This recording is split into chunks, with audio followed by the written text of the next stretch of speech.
It's been 21 years since the release of Bungie's Halo Combat Evolved, and after the last 2 decades, I can't think of a game that's been more influential to the medium. The game has earned its place in history as the reason to buy an Xbox, but its overall effect on the industry, mostly the first-person shooter genre, cannot be understated. It's pretty much accepted these days that while Doom pioneered the FPS genre, Halo modernised and cemented it into the mainstream. Considering the title was at one point a real-time strategy, then a third-person action game, before ultimately deciding on the first-person perspective relatively late into production, the game's control scheme was so intuitive that everything that came afterwards sort of copied it. Using the dual analog sticks to walk and aim, the right trigger to shoot, the A, X, Y and B buttons to jump, reload, cycle weapons and crouch respectively, all came from here. Sure, a few things tend to be tweaked here and there, such as having the grenades bound to the bumpers instead of the left trigger, but it's important to remember that before this, we needed tutorials to teach us the controls because every game had different button mappings. The best regarded FPS on a console at the time was GoldenEye on the Nintendo 64, which, when played today, has aged like milk, and it doesn't help that the controller looks like this. But despite all of the future games that Halo went on to influence, I don't think that any of them come close to capturing the intricately detailed design of this first game.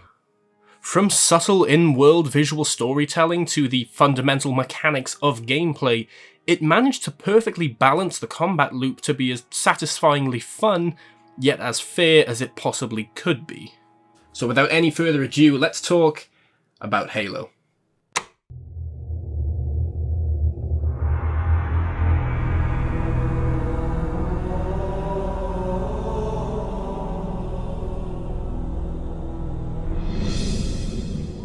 Halo Combat Evolved has us taking control of Master Chief in the year 2552 as we fight alongside the UNSC in an intergalactic war against a faction of alien races known as the Covenant. The game begins with our space cruiser, the Pillar of Autumn, being attacked and boarded by the Covenant threat, only for us to crash land onto the Ringworld Installation 4, otherwise known as Halo. The majority of the game takes place as you explore this clearly artificial world and attempt to discover its purpose for existing. Now, if you know anything about Halo's development, then you'll know that the style of game that it actually was constantly shifting and changing as new ideas were being thrown into the mix. As I mentioned earlier, it was originally going to be a real-time strategy before Bungie inevitably decided on making it a first-person shooter. After being acquired by Microsoft and given a closely approaching deadline for the release of the Xbox, the team didn't have an awful lot of time left to fully flesh out everything in the way that they'd have liked. This is most evident in the level designs, where missions like the library largely consist of the same 2 rooms and a corridor copy and pasted throughout the stage. It quickly becomes boring when you're fighting waves and waves of enemies over 20 odd minutes, and the geometry of the level itself consists of constantly reused assets. In fact, certain missions have you replay through a previous one, but backwards. 2 Betrayals has you fighting through the same level as Assault on the Control Room, Keys has you back on the Truth and Reconciliation, and the game's final mission, The Maw, puts you back inside the hallways of the Pillar of Autumn. So yeah, the stages are certainly lacking in variety over the game's 10-mission structure, especially compared to the later games. However, Bungie more than made up for this by making one of the most fluid, balanced, and fun games of all time. They focused all of their attention to perfectly tweaking every mechanic and ensuring that the gameplay would more than make up for its shortcomings in other areas. After deciding to commit to the first-person perspective, they had to find how to make the thing feel as good on a controller as they could on a keyboard and mouse, and to be fair, I think they succeeded. Aside from assigning the 2 analog sticks to move around and aim your weapon, Bungie even began developing a new type of mechanic to ensure that the gunplay was easy to control, but retained that fun feeling that we know today. A few games at the time were using what we now refer to as aim assist, which essentially helps the player to be more accurate in their shooting. With aim assist enabled, you can start firing relatively close to your target, and the game will ever so slightly nudge you in the right direction so that your hit will connect. This system does prove effective since we still use it today, but it wasn't quite what the developers were looking for, since it, in a way, robs the player of manual control. The devs wanted the players to be in control 100% of the time and to feel like every shot they made was the result of their own decision and retaliatory action. So they began working on what became known as sticky aim. Sticky aim would not aim for you in the way that aim assist does, but instead would slow down the acceleration of your look speed when your crosshair was hovering over an enemy. This allowed players to feel in control and allow for those fast-paced natural gunfights, whilst also preventing many instances of oversteering with the analog stick and missing your target completely. It was essentially the catalyst that created the perfect balance of skill-based gameplay and pure archaic arcade fun. One of Halo's more divisive influences over the medium was that of a regenerating health bar. However, it's important to remember that not only was combat evolved very early to the game with this now commonplace mechanic, but also how it uses the system in a slightly different way to most shooters. Instead of simply hiding behind cover and having your bullet wounds magically heal over time, the game actually included two different health bars.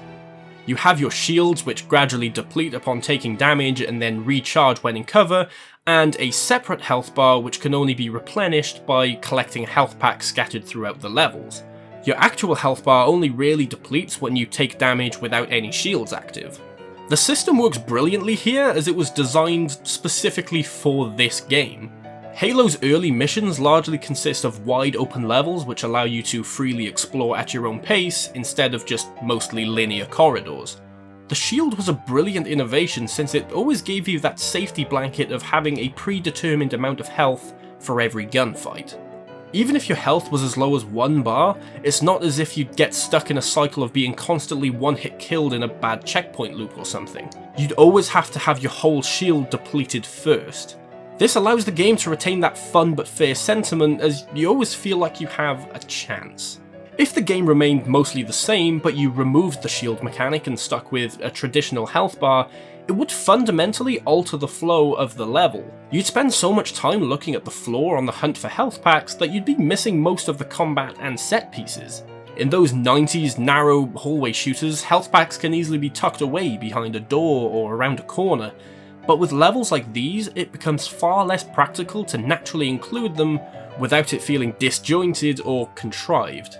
Alternatively, if you removed the health bar and kept the shield, then you'd simply spend most of your playthrough hiding behind cover and waiting for your gauge to fill back up. You wouldn't have as much motivation to check the environment for loot if your health was just a naturally infinite resource. Now, another limitation of the Xbox controller that Bungie had to overcome was the actual lack of input keys on the device. When playing Doom or Wolfenstein on PC, you had an entire keyboard of potential to bind to in-game actions. You could assign the numbered buttons to different weapons and have a potential 10 guns to pick from, or even more if you got creative with your keybinds. However, the gamepad obviously didn't have this luxury, and so the developers had to think outside of the box. What was eventually decided was to limit the player to only carry 2 weapons at any one time, which could then be cycled back and forth with use of the Y button. What may on the surface seem like an unfortunate restriction to the player, actually fundamentally alters the gameplay loop in a pretty significant way. Since you can't carry a whole arsenal of different weapons, you'll often find yourself scouring the battlefield and checking the bodies of Covenant that you've killed for more loot. This is a necessary part of the action, as not only do you have to make sure that you have enough ammunition to keep you ticking over, but you'll need to be constantly switching up the weapons you're actually using, as certain guns are more useful in specific scenarios.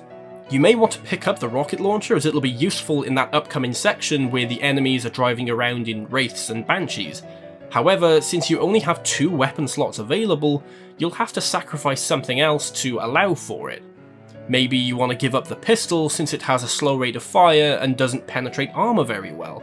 But then you may find yourself missing it when you can't pop off headshots on grunts from miles away and kill hunters with a single shot to the back. there's always a trade-off which perfectly balances the gameplay, and clearly it works since everything from Call of Duty to Bioshock Infinite uses it today. What makes scavenging for weapons in Halo so fun is that every single option available to you has its own pros and cons.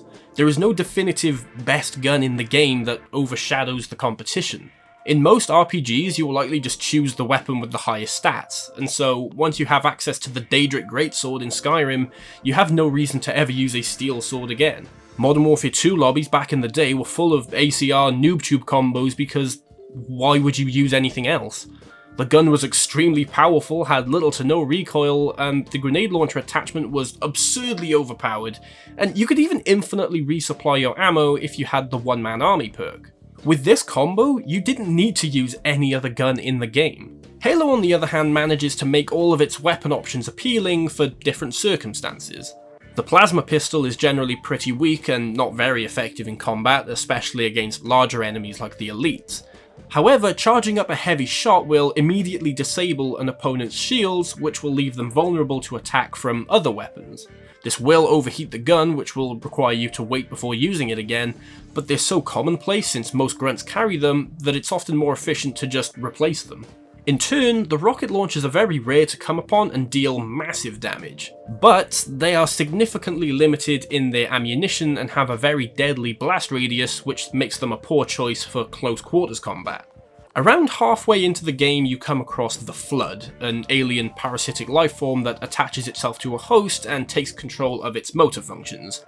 And up to this point, the sniper rifle has been a pretty reliable tool due to its impressive range and high damage output. However, you'll actually find it pretty ineffective against the Flood. Its powerful armor penetration and low rate of fire just aren't suited to these particular foes.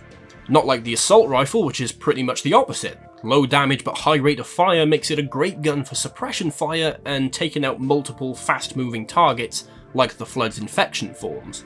However, it's more wasteful than anything to use its ammo on something like a Hunter. Even the grenades are intentionally balanced to each have their own specific uses. Master Chief has access to two different types of grenade, the fragmentation and the plasma. Plasma grenades are capable of sticking to targets, which make them really useful for setting up traps on walls or preventing enemies from just running away from it. On the other hand, the frag grenades have a shorter fuse and a larger blast radius, which makes them more tactically viable in open areas. It's down to the player to remember the distinct mechanics of these weapons and apply them successfully in battle. An attentive player will be aware that frag grenades can be thrown to roll down a slight incline and stop at the bottom, where plasma grenades will instantly stick where they land and won't be affected by gravity or momentum. These technical balances even apply to the game's difficulty settings. Instead of simply tweaking the numbers on higher difficulty so that you have less health and do less damage and then calling it a day, Bungie took the time to actually alter specific combat scenarios in a more substantial way.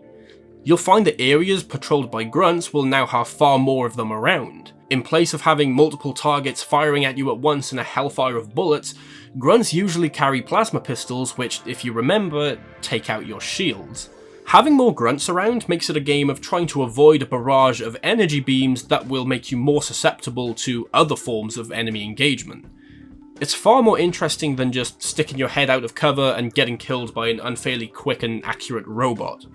During the mission 343 Guilty Spark, you come to find a shotgun relatively early on, which proves to be very efficient against the bodies resurrected by the Flood. However, on higher difficulties you'll notice that the shotgun you acquired last time is now missing. You can still find one, but you'll have to kill an enemy Flood that's already carrying one, which you can then loot afterwards. Enemies in general move around faster, take less time to react, and just seem smarter in general on these higher difficulty levels. They are more likely to try and flank you or rush towards you if you're within melee distance. Where there was once a blue elite on normal difficulty, they might now be a red elite on legendary. Red elites are ranked mages and generally are just more tough to take down since they have quicker reaction times and stronger shields. It's simply more fun because it forces you to adapt and play the game in a new way. Even when playing on easy, all of the game's antagonists have unique AI applied to their specific race. As we know, grunts are the cannon fodder of the Covenant and are seen as a disposable frontline force. However, they shouldn't be underestimated, as, like we discussed earlier, they can easily take your shields down rather quickly when in large numbers. It's also worth noting that when their commander is killed, they tend to panic and run around wildly.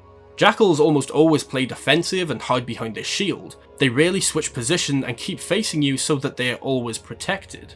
Elites are obviously more outwardly aggressive and will rush towards you depending on how far away you are, and as I already mentioned, they have different ranks, rechargeable shields, and will occasionally try to flank you to catch you off guard. Hunters are big, brooding figures that are the tankiest of the Covenant's ground forces. They are large, slow, and have a lot of health, which has earned them a reputation of being one of the biggest fears of the UNSC's Marines. They also travel in pairs, so if you take one down and can't see another, it's always best to keep your eyes open, as it likely won't be too far away. The trick with these guys, rather surprisingly, is to fire a single shot from the pistol into their back where the armour is weak. And of course, the Flood is likely the least interesting or intelligent of the enemies in Halo, as they just rush towards you without any thought or strategy. But if anything, that's rather fitting for a parasitic lifeform that's only focus is to further spread its disease. Everything here was carefully decided and constructed to add credence to the world. Bungie didn't skimp out on those little details. It's worth noting that during 343 Guilty Spark, as you make your way through the abandoned structure, there are dead bodies all over the place, which is odd since you didn't kill them. When the Flood are finally revealed as an enemy and you have to retrace your steps back out of the building, the bodies you noticed on the way in have vanished. It's a great bit of subtle storytelling told through visuals. We know the bodies have likely been reanimated by the Flood, but the fact that nobody draws attention to this and that you have to notice it on your own goes a long way to actually accelerate the increasingly building tension. Everything was given an equal amount of focus during development. Aside from the repetitive level design that we talked about earlier, nothing was really glanced over and left to be mediocre. The level of detail combined with the find out for yourself attitude that Halo has towards its players results in rewarding combat engagements and highly memorable moments. Nobody in the game tells you how to take out specific enemies or points out obvious glowing weak spots. After playing for just a short while, you begin subconsciously taking this information in on your own. While grunts are vulnerable to most things, to be honest, you can discover that the most efficient way to kill them is just a single round from the pistol to the head. Yeah, jackals hide behind cover all the time, but you can either aim a precise shot for the gap in their shield, or use a grenade to force them to move away. You can take what you've learned and apply it yourself in different combat scenarios. In most games you'd save your explosives for a tough enemy, but in Halo you can stick a grunt with a plasma grenade and he'll run back to his squad screaming for help and take them all out with him. The Flood's weakest forms tend to blow up when killed, which can be used to your benefit and chain together a multi-kill. It's all really up to you. And that's Halo. So I think that of all the FPS games coming out around this time, Halo was the one to not only cement itself in gaming history, but also in popular culture as well. Master Chief became the face of Halo, the face of Xbox. Hell, I think if there was a Mount Rushmore of protagonists from video games in general, Chief would be up there.